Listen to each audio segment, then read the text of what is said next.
You're on a path in the woods, and at the end of that path is a cabin. And in the basement of that cabin is a princess. You're here to slay her.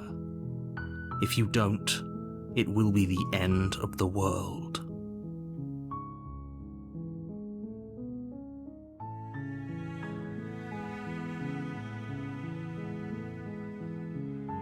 I'm talking about the end of everything as we know it.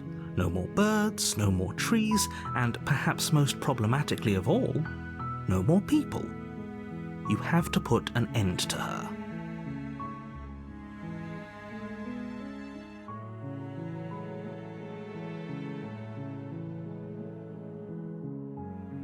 She's not dangerous. She's just a princess.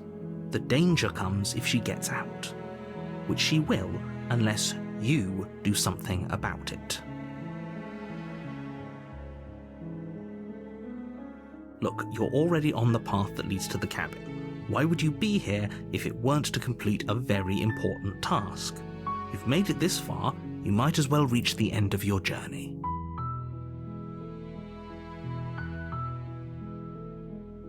Are you serious? No, you have to do it.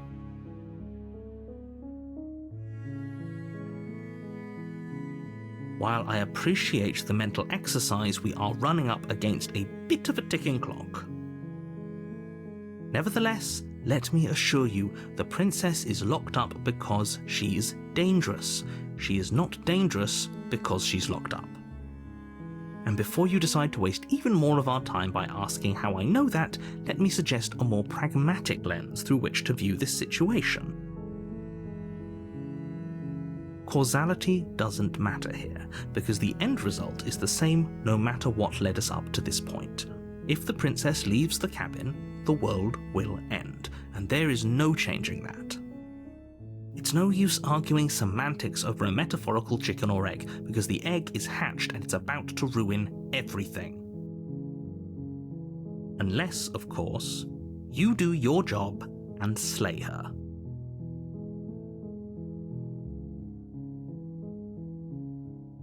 Of course I haven't. Why would I even consider that? Nobody wants the world to end. I mean, maybe some people do, like nihilists, or very, very evil people, but surely you're not one of those, right?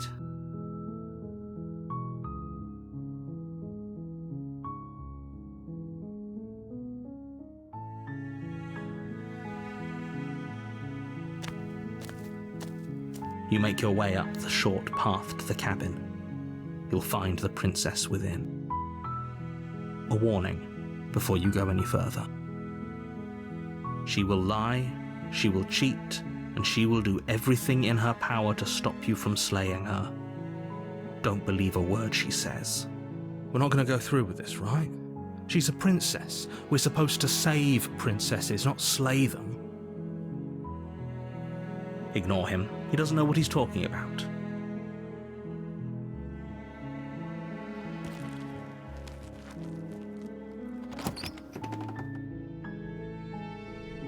The interior of the cabin is almost entirely bare.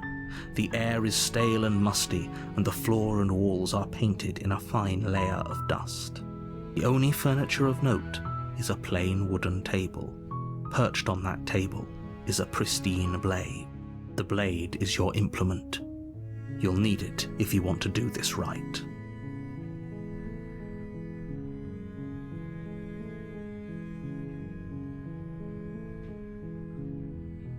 You take the blade from the table. It'd be rather difficult to slay the princess and save the world without it.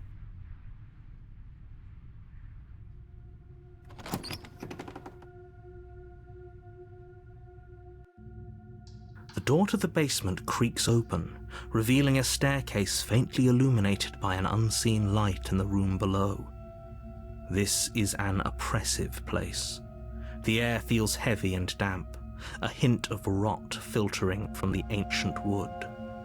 If the princess really lives here, slaying her is probably doing her a favor. Her voice carries up the stairs. Who's there? She sounds dangerous. It's almost as if she's the one in charge down here. Don't let it fool you. It's all part of the manipulation.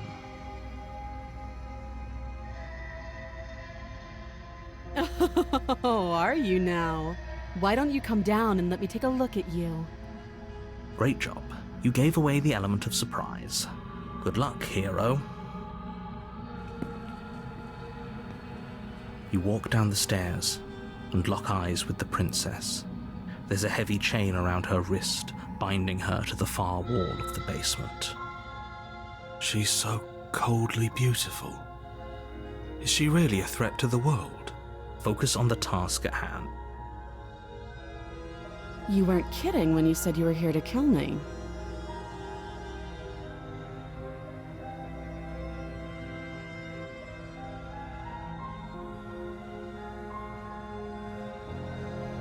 How about you drop the knife, and the two of us just talk? Look how reasonable she's being. We should just drop the blade and talk things out. Don't you dare. It's fine. We can decide what we want to do after we talk to her. Maybe she really is a monster. Killing someone in cold blood isn't very becoming of us.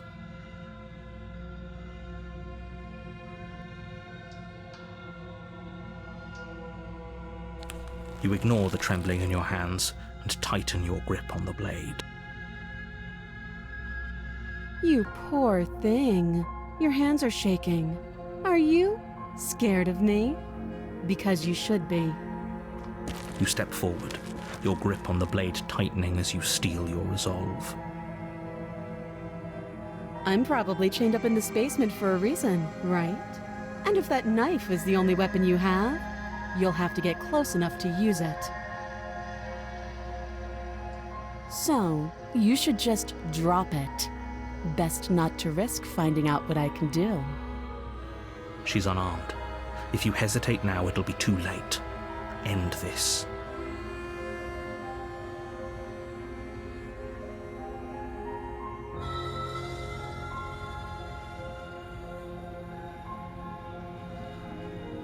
Then I'm not talking to you.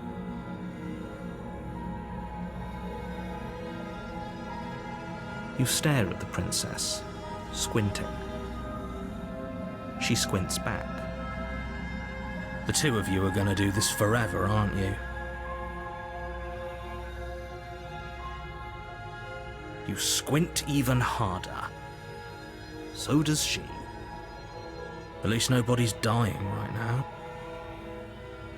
You're going to have to make a choice. You can't keep squinting forever. Eventually, someone is going to have to blink.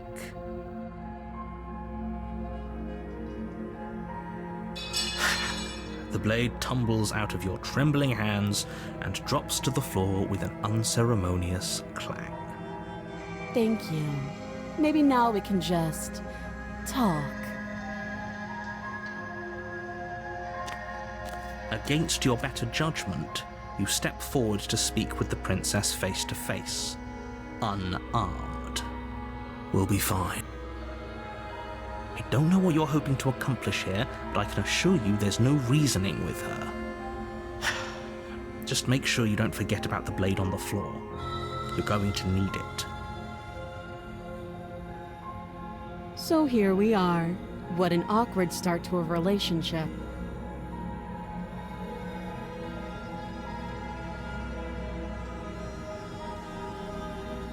Don't just tell her that.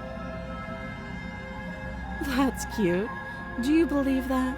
Do you think I'm some sort of monster? If I'm supposed to be capable of ending the world, then how did I wind up here, chained to a wall? Have they told you why I'm allegedly so dangerous?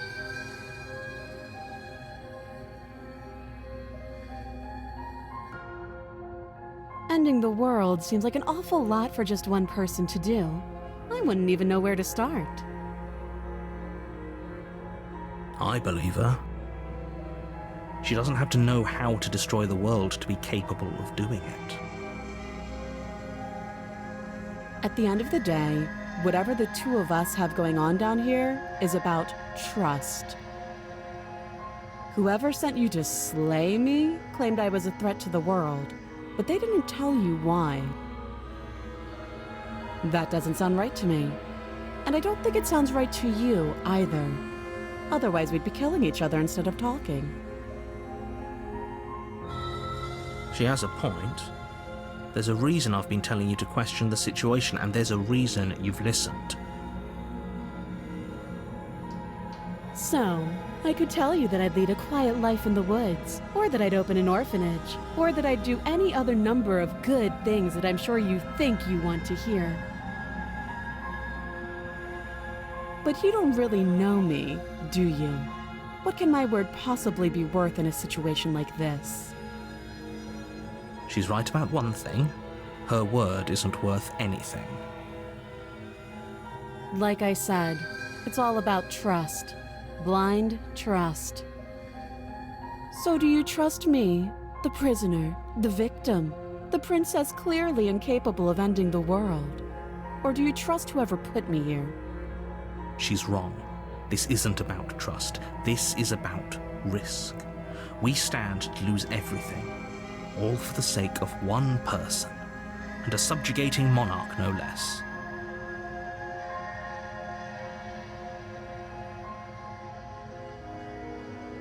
Too long. Again, she offers no specifics. No matter how hard you try, you'll never get a straight answer out of her. She hesitates before answering. You can address me as Your Royal Highness, or Her Majesty. Any honorific should do, really.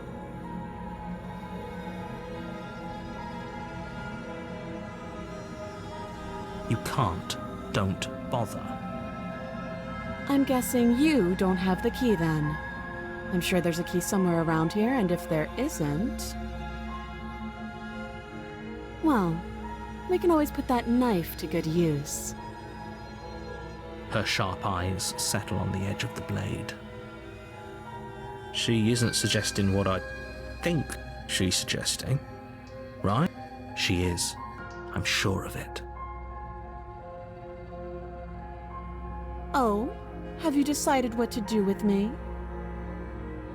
You know why you're here.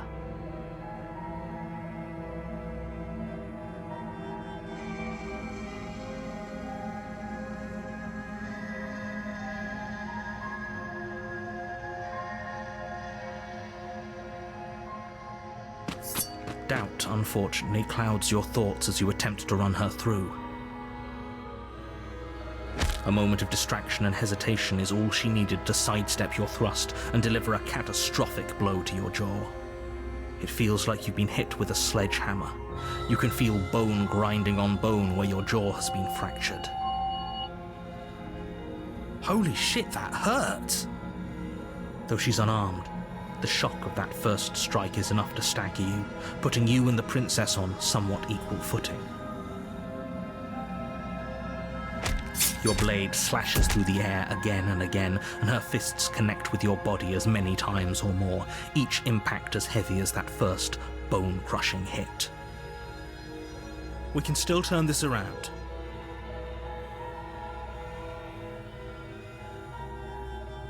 You and the princess stare at each other, both gasping for breath, equally exhausted. You probably won't make it out of here alive, but you can at least make sure that she won't make it out of here, either.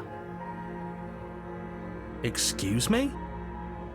Do you think this is what I wanted to happen? I have a duty to state the facts of the situation, and honestly, it's a miracle anyone is still standing right now. Can you not feel all those ruptured organs bouncing around in there?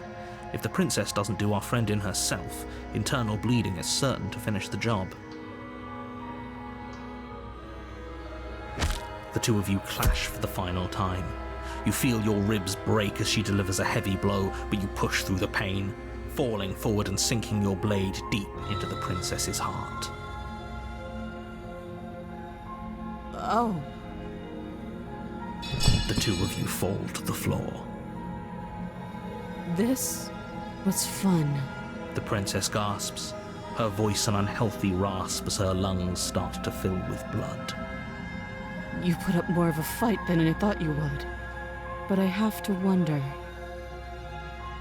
do you really think this is the end? But you don't have time to worry over such things. Everything goes dark, and you die.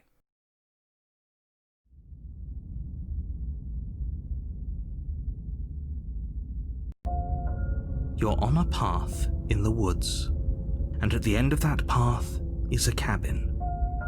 And in the basement of that cabin is a princess. You're here to slay her. If you don't, it will be the end of the world.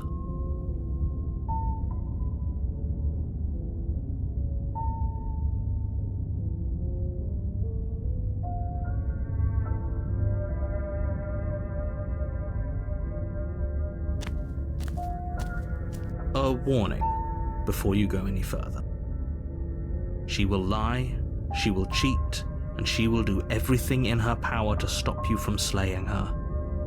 Don't believe a word she says. Lying and cheating doesn't sound like her at all. Not that it matters. It's not like she can lie or cheat in the middle of a fight. Are you sure about that? The point of my warning wasn't to start an argument over what circumstances the princess is capable of lying in. It was to give you some broadly applicable advice. The princess will do and say whatever she thinks it will take to get her out of there. So don't trust her. Ever. Are we clear? Crystal, let's just get on with it already.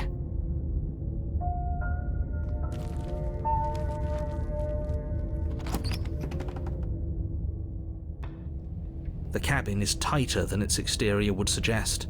Its cold stone walls press in on you, as if trying to forcefully direct you towards your destination. The only furniture of note is a black iron altar with a pristine blade perched on its edge. The blade is your implement. You'll need it if you want to do this right. That's because there isn't a mirror. There's the altar, the blade sitting on the altar, and the door to the basement. There's nothing else in here. There's definitely a mirror. There isn't. Oh, stop bickering and just get on with it. Who even cares if there's a mirror?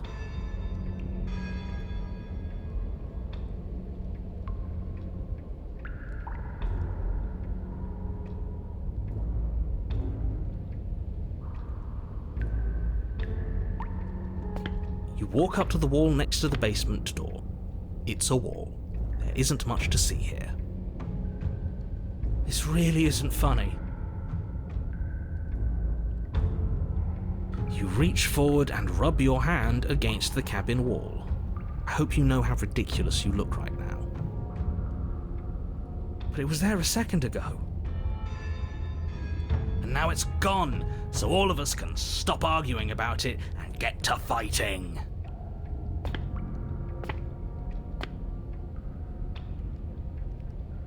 No blade this time. Right then, fisticuffs it is. Probably more fair to her anyway. Wouldn't want to feel like we cheated our way to a win. As long as you can still get the job done. And don't forget that the blade is waiting for you upstairs if you happen to change your mind.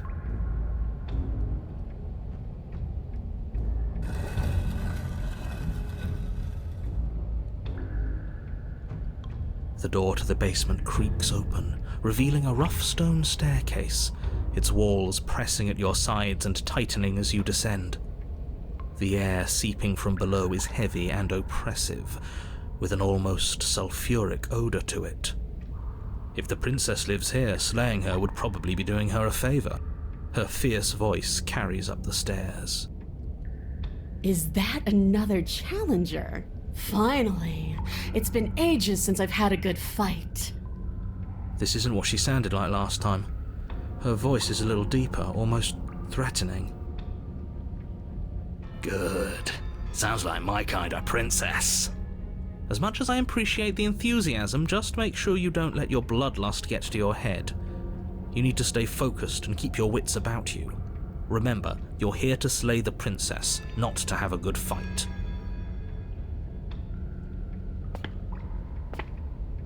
As you descend the final step, the form of the princess comes into view, a large shackle leading from her wrist to the basement wall. It looks like she could rip those chains out of the wall without a second thought.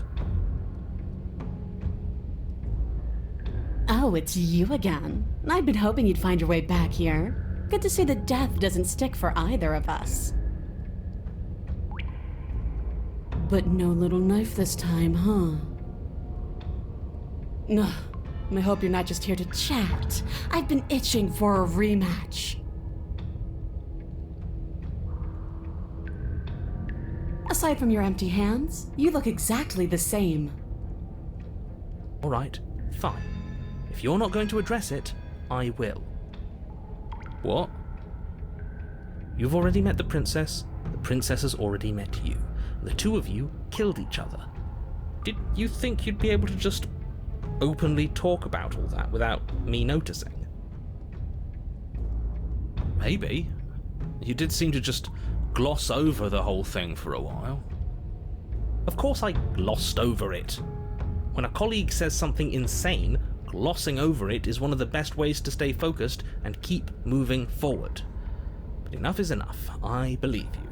And that's all the more reason to take this seriously.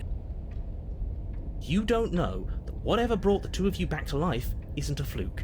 And beyond that, do you know who doesn't remember anything that happened last time? Me. I don't remember. Are you okay? Of course I'm not okay.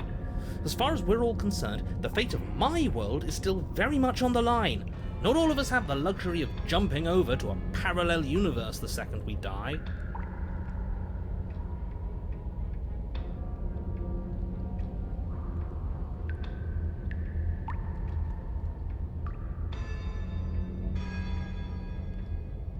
I'm going to take that silence as a sign that from this moment on, you're going to treat the task before you with the utmost importance and seriousness. I'm so glad that we're finally all on the same page.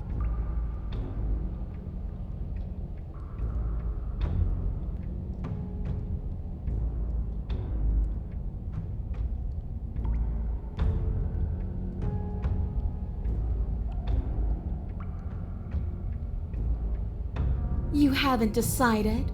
We talked more than enough last time. Do you really have anything else to say? Or are you just stalling because you're scared I'm going to kill you? If you want to talk, I guess I can talk. But you should come a little closer first.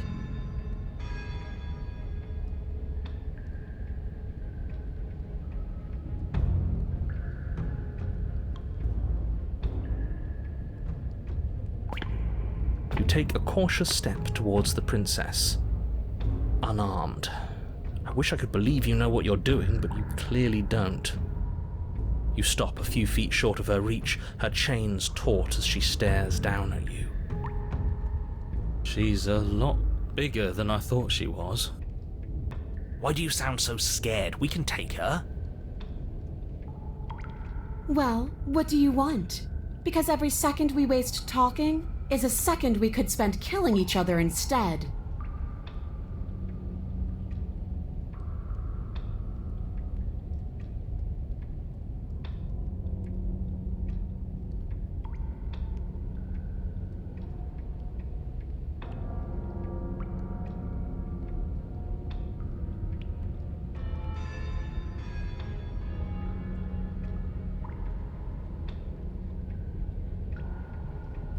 Free? The princess glances down at her chains. Oh, you mean these? They're just metal. They're nothing. She steps forward, her bindings creaking under the pressure of her strength. And then they snap. It was only a matter of time, but she's loose. Dear Lord, what do we do? Oh, if only there was some sort of weapon you could use to fight a world-ending monstrosity. I wonder where you might find one of those. Just do exactly what I've been telling you to do since the second we got here. Take the blade, fight her, kill her, and win. What? Did you think you were safe standing right outside my grasp? The only reason I haven't drawn blood is because I want to make sure that your heart is in it. I don't like fighting someone with a weak spirit. But go ahead. Keep trying my patience.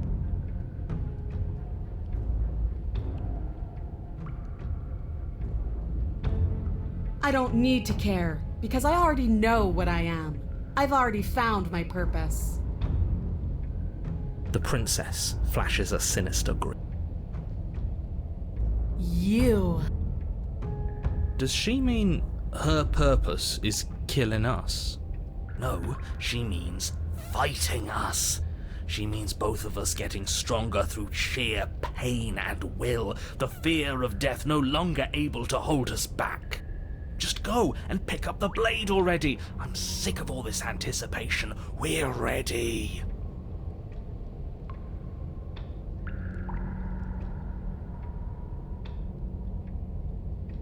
What are you trying to do? Do you think pacifism is going to win her over? Because it won't. Right? This isn't fun. This isn't interesting. It's pathetic and cowardly and boring. Is that so? Let's see if you still feel that way once I start beating you.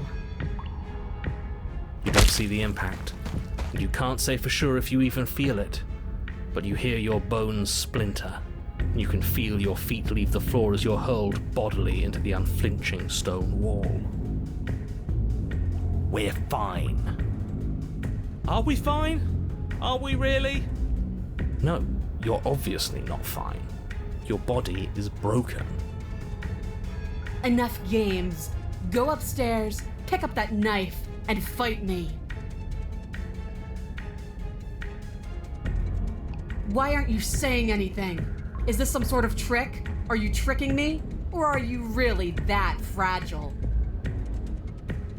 Because why would you? Why wouldn't you? Gah! The princess's shoulders tense with fury as she storms towards you. You can see her face flush, her knuckles going white as she clenches her fists, her entire body trembling with a burning rage. Can't believe you're making me watch this. Fine. If you want to die like a pathetic little worm, you can die like a pathetic little worm. I guess I'll see you all next time. She reaches down and grabs you by the throat, lifting your limp form and slamming it forcefully against the wall. Her eyes twitch as her grip tightens around your neck. She sure is taking her time, isn't she? Why? Why are you letting me do this? Why are you making me do this? Why won't you fight back?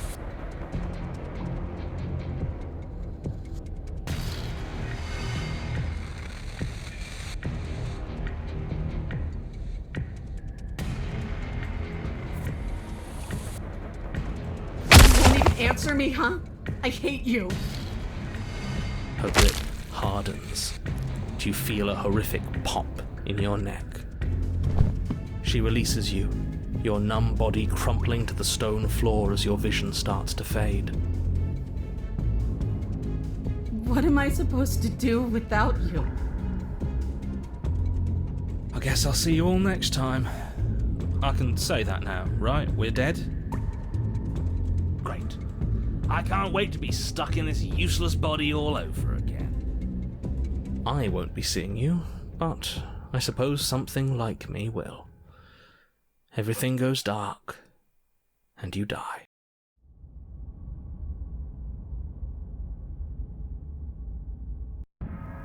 You're on a path in the woods, and at the end of that path, I think I've heard this one before. Does it involve a princess? Are you trying to get us to do your dirty work? Yes, so you've been here before, and died here before. Yeah, twice. And it's going to be a lot more than that if we don't suck it up and actually fight her this time. You didn't fight her. She wanted a rematch, and we wanted to see what would happen if we didn't give it to her. She got so very, very angry with us. And you got so very angry with us too. It was amusing. I'm sorry, you thought that was amusing? I thought we were breaking a cycle of violence. I thought we were practicing pacifism in the face of mortal peril. I thought we were being brave. Heroic, even. Oh, you're funny. There's no such thing as heroism when you can never truly die. All we did was look at the same old thing from another angle. Oh, will both of you just shut up? As we've now established, you've already been here, and based on your behaviour, I think we can all agree that things are not going well. Look, you're nearing the point of no return. Whatever happens next, that's it. There won't be any more do-overs. So you'd better take things seriously.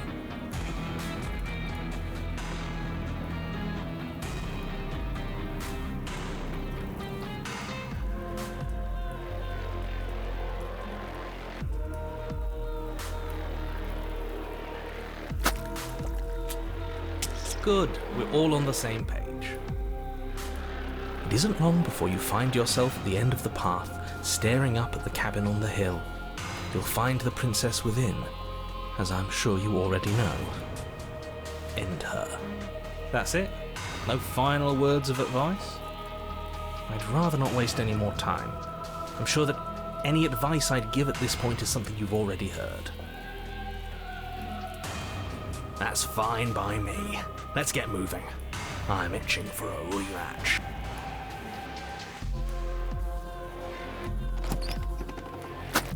The interior of the cabin is a place that feels long forgotten. There was once an elegance to its construction, carved marble columns holding a high arched roof, vaulted windows letting in the weak starlight.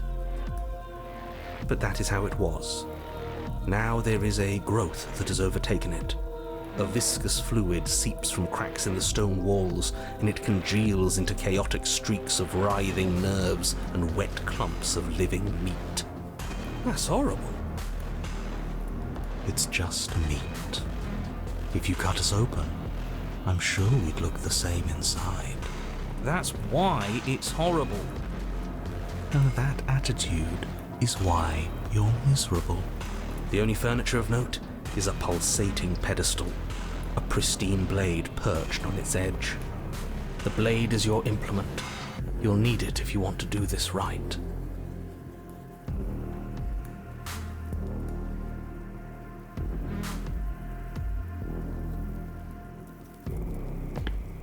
You step forward and approach the door to the basement, hesitating before you open it.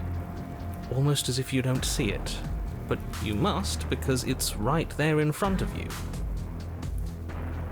All we see is a damn mirror. It really is, just like last time. Are we really hallucinating? Why here? Why now? Let's just smash it and get it over with. I'm ready to get violent. We won't be able to see what's in there if we smash it. It's just a mirror. What we do with it doesn't really matter. Do whatever you want with it. The mirror isn't real, so how you handle it doesn't matter, aside from wasting dangerous amounts of time. You bring your fist crashing down against the door leading to the basement. As if on command, it slowly slides open, scraping against the stone floor, its ancient hinges moaning as it reveals the dim path ahead. Why am I not surprised? You step forward into the darkness. The stairs leading down to the basement are at once both narrow and grandiose. A high vaulted ceiling stretches up into a gloom beyond your sight, while walls wet with tumorous growths press in uncomfortably at your sides. You feel both unprotected and trapped, at once exposed and claustrophobic. The air is thick, its odour an oppressive violence, the metallic scent of fresh blood twisting with the nauseating embers of charred remains. If the princess lives here, slaying her is probably doing her a favour. Her voice, a bellowing rage, roars up the stairs. So you've returned after denying me the salvation of combat? Are you here to gloat? Are you here to mock what I've become? Do you think that if you let me kill you enough times, I'll suddenly soften and repent for sins that live solely in your head? Well, we've tried that, haven't we? Now come down and see what your refusal has done to me. See how much you can bear to witness the consequences of your actions. Oh, we've changed her, have we? I'm intrigued. You make your way to the bottom of the stairs. The chamber's walls are painted in blood, a deep, sickening red that drips down in clotted streams onto the charred corpses that make up its floor. This place reeks of torment, of ripped skin and burning bone. The princess stands in its center, muscles flayed and bare and weeping, draped in a tattered dress of her own skin. Her heart beats from its place in her open chest. Do you know what I'm going to do to you? There's not so much a moment of hesitation before she steps forward. Her chains pull taut, holding fast as she strains against them. The cuff around her wrist digs deeper into her skin. Blood drips from the place where metal meets flesh. And then, with a nauseating sound, the skin tears. It plops to the ground. She pulls her red, glistening arm free from her bindings. She is loose, and she is coming for you. I like this one. Let's see her do her worst. Let's see if she can make us actually feel something. Whatever she wants to make us feel, I think it's gonna be bad. But bad is so much more interesting than numb. Gah! Stop it with all this talk about feelings. The only feeling that matters is the rush of victory. We don't even have a weapon. It doesn't matter. I refuse to go out any way that isn't kicking and screaming.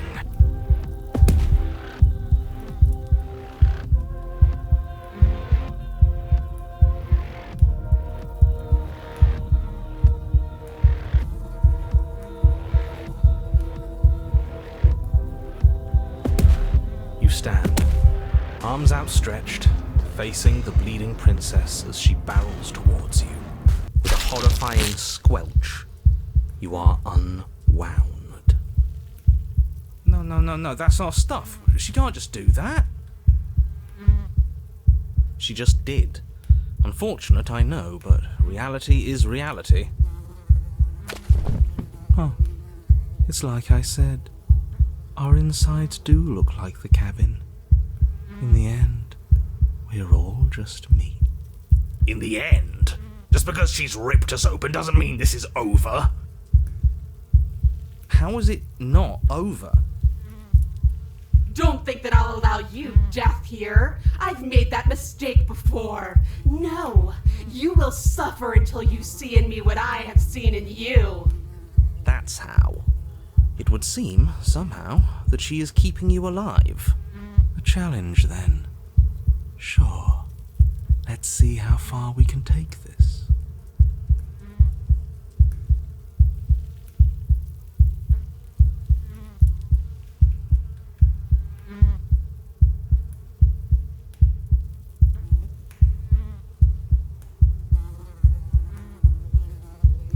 But the words don't leave your metaphorical mouth. Instead, all that leaves you is a wet and horrible gurgling as tissue vibrates out of place. Our metaphorical mouth? Oh, I didn't leave you a mouth, did I? It's better that way. Words get us nowhere. They aren't music. They aren't dance. They aren't feeling. Your eye, held far outside your skull by a thin stalk of nerves and viscera, stares back at her in unblinking silence. Let's see what meaning we can find together. Let's see what we're made of. Something infiltrates you. Though you do not see it, you feel it, slithering into your disaster of a body, seeping into the gaps between your molecules. The body of a sapient creature has, on average, 30 trillion cells, and each one of those cells is composed of 100 trillion some odd atoms. One of those cells is peeled from the others. 100 trillion atoms are gone. Are you still there? Are you still you? Of course we are. Then 2 are peeled away. Then 4. This is nothing. Nothing! 8, 16, 32, 64. So the waiting is the torture. I do hate dull things. 128, 256, 512. Are you still there? Are you still you? 1024, 2048, 4096, 8192. Do you all feel that? I could have sworn I felt something. 16,384, 32,768, 65,536. You can't just count us into oblivion. 131,072, 262,144, 524,288. What happens when it gets higher? Like, really higher? We die, probably. Or nothing happens. Just like nothing is happening now. 1,048,000. The hundreds don't matter anymore. Are you still there? Are you still you? 2,096,000. 4,192,000. 8,384,000. I don't like this waiting. You're going to give up before you even start hurting, aren't you? 16,768,000. 33,536,000. 67,072,000. Your eyes are useless. 134 million. The thousands don't matter anymore. Your blood begins to go places it shouldn't. Are you still there? Are you still you? There's the pain. I can feel it now. But we can handle this. We can't let her win. If you make this about winning and losing, you're going to lose. You're too connected to your body. 268 million. We don't need to count anymore. Your lungs fill with liquid. You smell things you shouldn't. You choke on pieces of what used to be you. Doesn't matter, because we're still alive. You are deconstructed. You are reconstructed. A square you, a round you, a you with too many legs, a you with many mouths which won't stop screaming. Then all of it pressed into a ball, tightly packed into the size of a fist. What does you even mean anymore? We just keep changing into horrible things we can't control. Make it stop, please. Make it stop. Please make it stop. You means we exist. If we exist, then there has to be a way for us to win. Otherwise, this would just be pointless. It would all just be pointless torture. Yes, she's torturing us. That's the whole point of this exchange. Haven't you been paying attention? Are you still there? Are you still you? Yes. The ball is unraveled into the shape of a body. The skin peels off in a corkscrew. The eyes are plucked. The organs arranged in the air in a neat row. Are you still there? Are you still you? No. Yes. You are stretched into a line 12 feet long, then 24, then 48. The line gets thinner as you get longer. A mile. 2, 4, 8. Are you still there? Are you still you? Yes. 16, 32, 64, No. 128. I'm still here. I'm still me. You are stretched and stretched and stretched until you are longer than the world itself. You wrap around it again and again and again.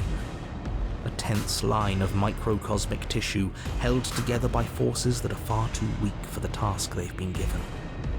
Are you still there? Are you still you? Do I have to keep answering? And then the forces disappear. The bonds holding your cells together break. You are 30 trillion little pieces, all of them separate, and all of them falling. Are you still there? Are you still you? You sit in these 30 trillion places, each second passing in each of them before you arrive at the next. Each second passing as 1 million years. And so, you wait. That's all I have. And then all at once there is a great rewinding, and all of the disparate pieces that once were you fall dutifully back into place. You are whole again, and in your body, the body you had before all of this happened, and the princess sits against the wall, her dress of skin more tattered than before, her face sullen and disappointed. You left me, and there's nothing I can do to bring you back. Oh, she's been like me this whole time. She's just been hiding it.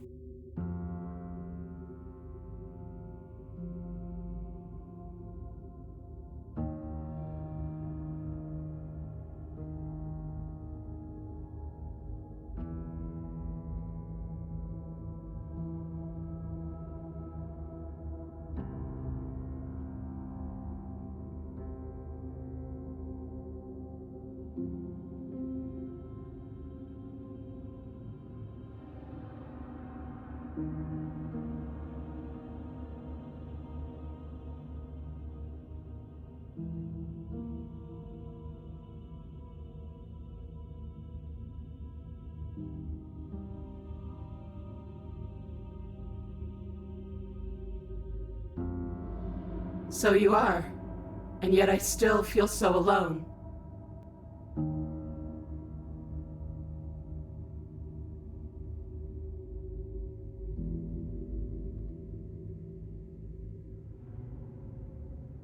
After everything I've done to you, you'd really take me with you? Are you serious? You're just offering her your hand. You cross the room towards the princess, extending your hand to her. Her eyes, deep wells of buried sorrow, meet yours for a moment. You despicable fiend. And then she takes your hand in hers. You're going to end the world, don't you get it? I can't let that happen. I can't let you leave. I have to... You have to what? Stop us. You leave me no other choice. You are nothing but a witness.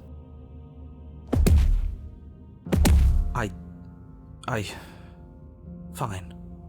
You and the princess climb the stairs out of the basement together, in silence. No embellishments, no flowery text describing what kind of silence we share. You've really given up, haven't you? I'm tired. What a shame. But you should really keep going. You have a job to do, don't you? And then you cross the upstairs of the cabin to the door, which you open. And then you step outside and into the ruins of the world you left behind. So he's gone too. It's just you and me now. Is this the world? It's so cold.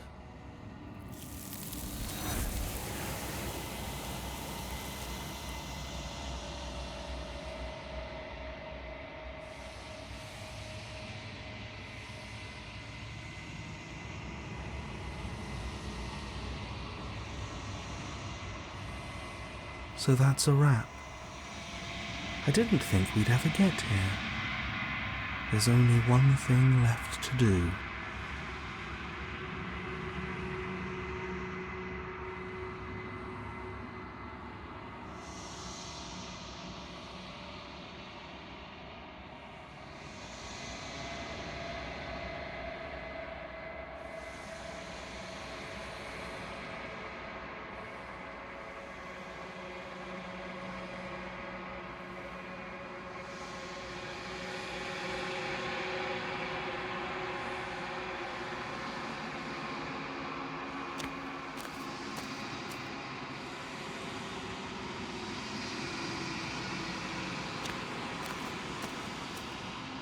Something finds me in the long quiet and brings me the gift of a fragile vessel.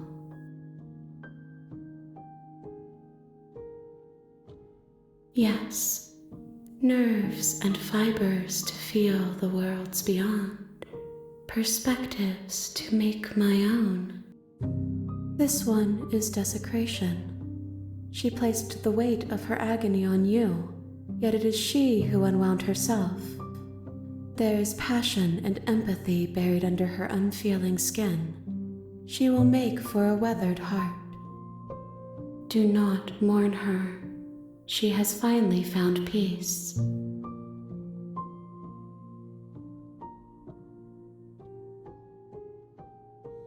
I'm sorry. There are some changes that can never be undone. There are some tears that can never be unshed. This is not a place that can hold a fragment of a concept. The moment she arrived here, she was going to return to me.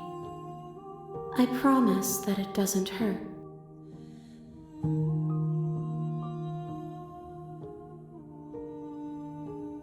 How can the world have ended if we are talking?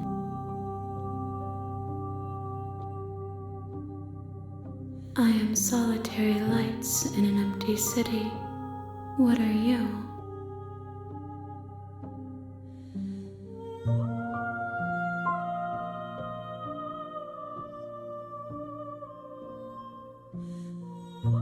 I think that you are like me. We are oceans, reduced to shallow creeks.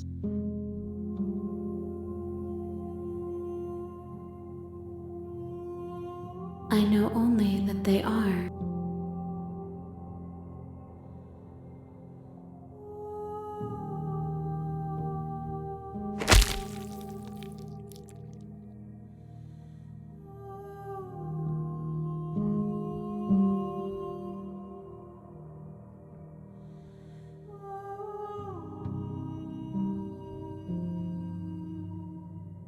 There's nowhere for you to be but here.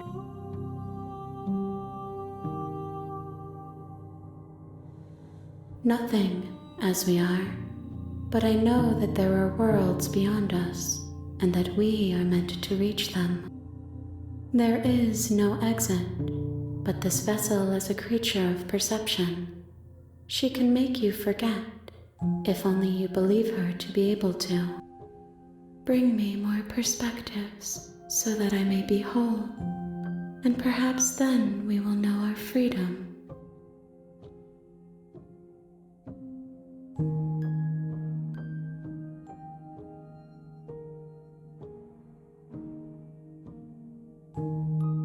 Then we will be here forever, as we are now. Unfinished, dry, hollow.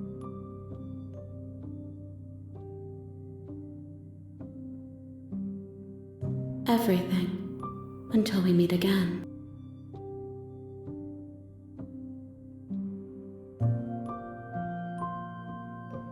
She asks that I tell you to remember her. You won't.